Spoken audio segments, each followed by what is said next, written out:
Hey everyone, back again. Today is actually the first time I'm recording in my new apartment in Montreal, or Montreal, for anyone who might not know what Montreal means. Today I want to talk about Sara Ahmed's Queer Phenomenology, and the lighting might not be so good because I don't have all my stuff. I wasn't actually planning on doing this one, but I decided to anyways because I have to go back to London. It's all very chaotic. Now, before jumping into that, if you want to follow me anywhere other than here, you can find me on Instagram at theory_and_philosophy or on Twitter at David Guignon, Guignion. If you're new here, welcome. I'm David. I try to explain philosophical texts and ideas in a way to make them accessible to you. So if you're new, like, share, subscribe, tell your friends. Who knows, they might get a kick out of it. If you haven't done those things already and want to help me out, do them. You can help me out monetarily via Patreon or PayPal if you're into that at all. Links in the description, or not. No pressure, of course. If you found this on YouTube, you're going to be able to find it in podcast form, so there shouldn't be any ads, which is like so many people are like, the ads. Find it in podcast form, then you can download it, listen to it however many times you like without any ads. Or if you found this in podcast form, you're going to be able to find it on YouTube, where there's also a video. So if you're into that, you can go and find that there. And yeah, don't want to waste any more of your time with that stuff. Let's talk about Sara Ahmed's Queer Phenomenology. Now, I've covered this text in its entirety, so you can go and find episodes on that, and I've also done, I think, one other Ahmed text. I think I've done the Cultural Politics of Emotion, maybe, which you can go and listen to. I'm obviously a big fan of Ahmed's work, but I just want to talk today about this term, queer phenomenology. And in order to do that, it's important to really begin with the term phenomenology, which is where Ahmed says that she begins. Now, she aligns her version of phenomenology, at least its history, with Edmund Husserl. Now, Edmund Husserl is kind of a forgotten figure, and I'm saying that with a big asterisk, kind of really emphasizing that term kind of, because he was writing at the time similarly to Heidegger, so he kind of fell under Heidegger's shadow a little bit, but he was a pretty notable phenomenologist, and he had some pretty strong political leanings that, given what was going on in Europe at the time, he was obviously trying to understand these political movements through his own philosophical work, through phenomenology. Now, the history of phenomenology is one that is difficult to really pin down. So you have phenomenology from Husserl, from Kant to Husserl, Heidegger, Fanon. You have all of these kinds, Merleau-Ponty, Sartre. You have all of these different branches different figures that can fit into the camp of phenomenology, and they are hardly congruent. They are hardly the same. So in order to really understand how Ahmed is approaching this, I think it's important, or I'm going to give you some basic points that I think will get us off the ground. And that is that phenomenology is, in its simplest form, the study of appearances and how people, humans, interact with things in the world as they come in contact with us through our senses, through our ability to touch them, see them, smell them, how they appear to us through all of these different senses. And phenomenology is the study of those interactions, how we interact with things in their immediacy, and how we think about them, reflect upon them, how things become meaningful to us. So in this way, phenomenology is it claims to be a kind of neutral enterprise, one that is just describing the experiences that all humans undergo. And that is the experience of experience, the very capacity to have engagement with things and others in the world. And this sets up the possibility of consciousness to some extent. It sets up the ability of emotions. Now, phenomenology claims itself to be a pretty neutral enterprise, as I've just said. But there are moments where it challenges that neutrality to some extent, going as far back as Kant, for example, who in the third critique, when discussing the sublime, when discussing versus the beautiful, he lays out the potential that is afforded by certain phenomena, like being confronted with a mountain, for example, or a great storm, that has the capacity to elicit a response within humans that is different if you were to just come into contact with a wall or with a cupboard door that doesn't have the same kind of emotional baggage or doesn't elicit the same kind of emotional response. So we are, as humans, seems that we are oriented towards different objects in different ways. We just have different responses to them. But while in no way focused on Kant, Ahmed performs a similar function in that she interrogates how some objects seem to draw us in more than others. Why are we oriented towards some objects in certain ways versus others in other ways? So to go back to Husserl, who had much more of an influence on her in this text, there's a moment in Husserl when Husserl is meditating on the existence of his writing table, where he sits to write and think. Now, he meditates on this writing table to say that, he has a phenomenological engagement with this table.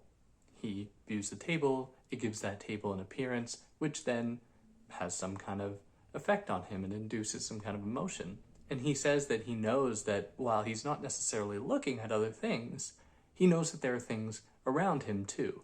So it isn't just what you are immediately attuned to that you are aware of. So I'm looking right now at the camera, does not mean that I'm not aware of the fact that there are other things around me. And you have to attune yourself to spaces in order to be comfortable, to feel at home, to feel at ease.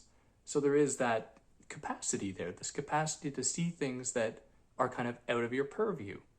But Ahmed asks, well, how do we choose what these things are that we see?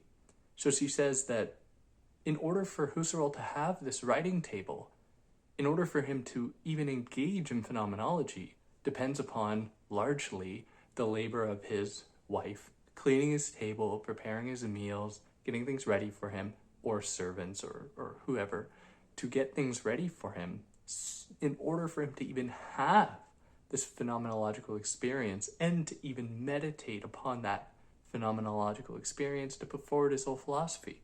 So Ahmed asks, what is forgotten here in our experiencing the world, and certainly in the phenomenological tradition, in our meditating on it? What objects can enter into the phenomenological arena, and what objects get pushed away or get disavowed?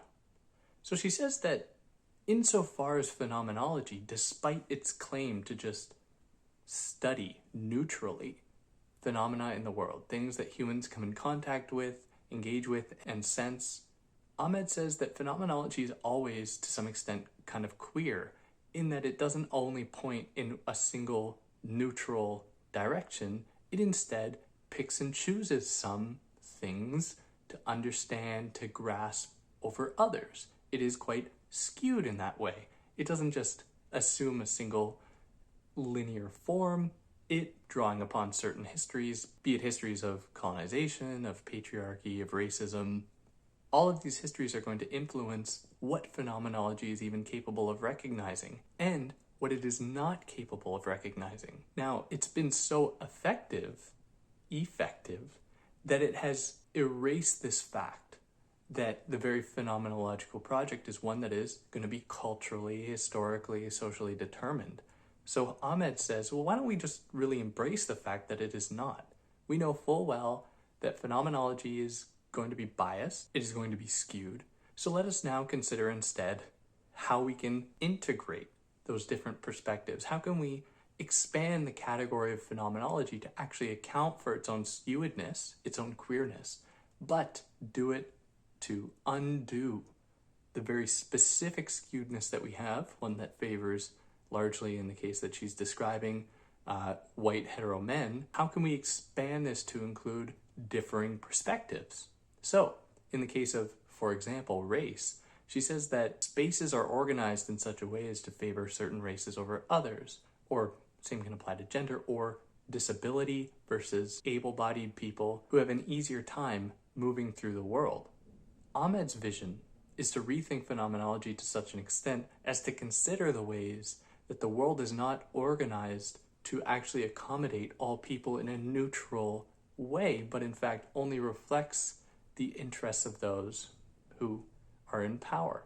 And that world then conforms to them, and they feel comfortable in it. They're able to move freely and easily through it. And because of that, it is all the more difficult for them to recognize that there is anything wrong at all, especially in the case of disability, where something like the height of doorknobs just feels totally normal for able-bodied people of a certain height. But for people that might have difficulty actually using doorknobs, suddenly what just appears to be a thing in the world that we don't even think about, we don't even meditate on, is suddenly a huge hindrance. It's a huge barrier to one's moving through the world. And so the operation of queering phenomenology is to actually be able to break out of this neutral mindscape in order to enter into the possibility, in order to consider the possibility that some spaces, some experiences, some appearances aren't really so neat as to just lend themselves to our senses and can actually be huge hindrances. They can actually be huge limitations for certain people. And the phenomenological engagement that they'll have with it is not a neutral one. It's actually one that is quite difficult, one that presents a barrier to circumvent. So queer phenomenology is the practice then of considering how certain spaces, certain objects have been given the status of neutrality, of objectivity, but then undoing that just by following through with what phenomenology has always done. It has always been about certain perspectives, certain orientations, certain objects, and having them be neutral, having them be accessible, versus others being inaccessible, being uncomfortable. And she describes how those people who enjoy comfort in the world just sit in a chair. They're just like they're sitting in a chair that conforms perfectly to them. While for others whose bodies aren't so privileged as to have the world conform to them, sit in this seemingly comfortable chair for those privileged people, but then find it to be quite uncomfortable because it does not match their actual needs. It doesn't match their actual phenomenological engagement with the world in a neutral, clear way. And yeah, that's pretty well it. Pretty short-ish thing. If you want more on it, like I said, I've covered the whole text. You can go check that out. If you like what I did, like, share, subscribe, tell your friends. If you want to see more of my apartment, you probably will with time. I haven't found an actual place to record yet, hence my sitting on my bed with the weird background, but I'll figure that all out with time. And yeah, take care.